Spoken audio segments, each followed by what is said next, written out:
Those fears of lost social connection and support would probably prevent him from even considering something like following Jesus. The thing, just to let anybody that might be watching this know that is a Christian, the thing that keeps me from following Jesus is the fact that I don't think, especially the gospel version of Jesus, doesn't exist, and that he can't exist. The gospel version of Jesus, very specifically the gospel version of Jesus, he can't exist because he's magical. And for all that we know, magic doesn't exist. That's what prevents me, the fact that he doesn't exist and the shit in the Bible didn't happen. That's why I don't believe it. He'd tell himself that the group's atheistic position was actually what he thought all along. Well, considering when I became an atheist, I thought long and hard about it. I, really weighed the options there. I weighed the evidence. I listened to atheist arguments and I listened to Christian arguments, and the atheist arguments were stronger. Nobody pushed me into it, and I don't feel beholden to the atheist position, because if you were to prove to me with sufficient evidence that God does exist, and it's specifically Yahweh of the Bible, then I would believe that God existed. As far as following Jesus goes, I don't know about that. You'd have to provide some pretty heavy evidence there in order for me to do that. But I mean, I'm just saying here, like, there's no like forcing people into atheism. The position doesn't force you to go into it, or there's no like, oh, well, they think that the atheist position is actually their idea. It's like, you actually have to be convinced that God probably doesn't exist, or that there's no reason to believe in a God, at least. Like, that takes a conscious decision right there. Like, oh, I'm not convinced by all this,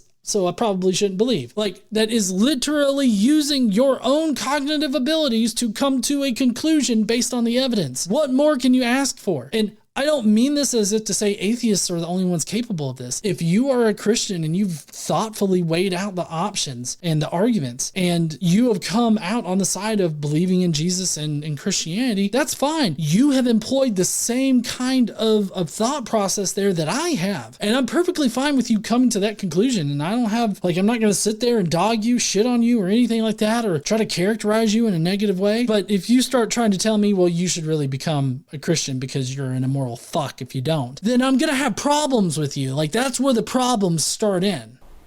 Jesus said, "Enter through the narrow gate, for wide is the gate and broad is the road that leads to destruction, and many enter through it.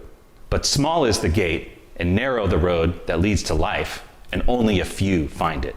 It may not surprise him or you, but I really don't give a fuck what Jesus says. I don't care. I've heard it. I've read it multiple times. I don't give a fuck. You and your magical space wizard there can fuck off. That broad road is like a water park's lazy river with a strong but comfortable current that keeps many weak men gliding along.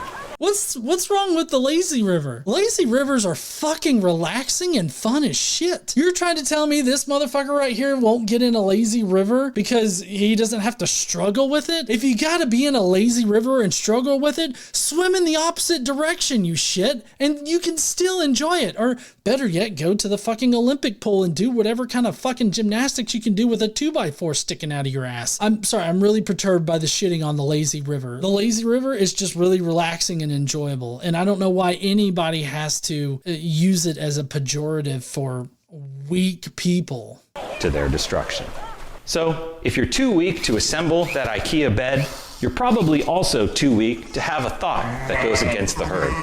This is really funny that he's saying this about atheists, because it's literally the opposite thing. Atheists had to have a thought that goes against the herd in order to become an atheist. And religious people, to be accepted into the religious group, has to just accept what the herd thinks. Like, it's projection on a level of just fucking crazy. Because look, can this guy have like an honest, genuine, novel idea about God? Or does he have to follow what his religion tells him? Does he have to follow what the Bible tells him? Now, you could make some nuanced arguments that, oh, well, Christians come up with, novel arguments using the Bible all the time. And I mean, I guess that's true. Like, it's not that they always follow the herd, but as far as what this guy is purporting here, like the position that he's actually going for, he's asking people to literally fall in line with the herd. People that have left the herd, that have made the hard decision to stop believing in God and to be open and out about it. He wants them to just fall back in line, while at the same time saying, oh, well, you just want to follow the herd. What fucking herd, you dipshit?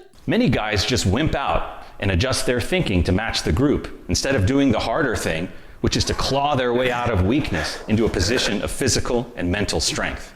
You know, because this guy's being a dipshit about this entire thing, you could definitely make an argument that it's actually the Christians that don't want to claw their way out of their faith. Because I would definitely characterize leaving the faith, like examining the evidence, questioning the authority of the Bible and God. That's climbing the mountain. That's not like following Jesus. Like, it doesn't take shit to follow Jesus. I mean, the things that you can do as an atheist are the exact same things that you can do as a Christian. It's just that as a Christian, you got to feel guilty about it. And you got to ask for forgiveness, and then it's all fine. Whereas the atheist is held accountable to his family, friends, community, and all that other kind of good shit. It's not to say that Christians aren't also held accountable to that, but more importantly, the core of the Christian belief doesn't require you to be held accountable to your friends, family, and community. And that's been shown in multiple ways throughout, history. So yes, leaving the faith is a mountain climb. It's hard, it's difficult, and when you get to the top, maybe you feel like you can't breathe and you're scared of still going to hell and all this other stuff. Like, those are literal things that atheists deal with. Christians don't have to do that.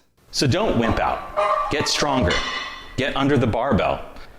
It'll change how you think, improve your confidence, improve your health. Wait, you already know all that stuff. Stop making excuses. Stop procrastinating and go lift. Yeah, you see, I mean, he's just saying go lift. Like, he's just trying to invigorate people, Christians rather, just trying to invigorate Christians to, one, reject atheism, thinking that it's some kind of evil pact with the devil. Two, you need to start lifting weights and get strong just like him, because he can't handle the idea of other people having different goals in their life other than lifting weights all the time. And then three, he also can't handle the idea of atheists existing in the first place. Also, elements of toxic masculinity and misogyny and all this other shit is baked into all of those things. You might even realize that the atheism timeshare you purchased isn't so great, and the tequila you drank, the zero accountability, actually made you pretty sick. You know what really makes me sick? Fucking reading the Bible. Like, that's some nasty shit. It shouldn't be something that everybody reads. Like, I read it because I need to know, what Christians are saying, like, as far as teaching in Christianity in order to refute videos like this. I mean, I really don't think that people should, be either forced or have to, or should really care about reading the Bible. That shit is just nasty. So men, it may sound strange, but you might just find your way to the foot of the cross by getting out of the herd and getting under the barbell. That was really dumb. Also, obviously, he's only speaking to men here again. I don't know why. Like, women weightlifters don't exist. I don't know why. Like, this seems like an unnecessarily misogynistic thing. Like, I don't think that you've got to be gendered about this at all. Just say, people. It just seems really weird to exclude women from this. I feel like this was one of those red flags. Like, this is a red flag. The toxic masculinity, the misogyny, and all that. There's a red flags that you should just ward you off from this particular dude, bro.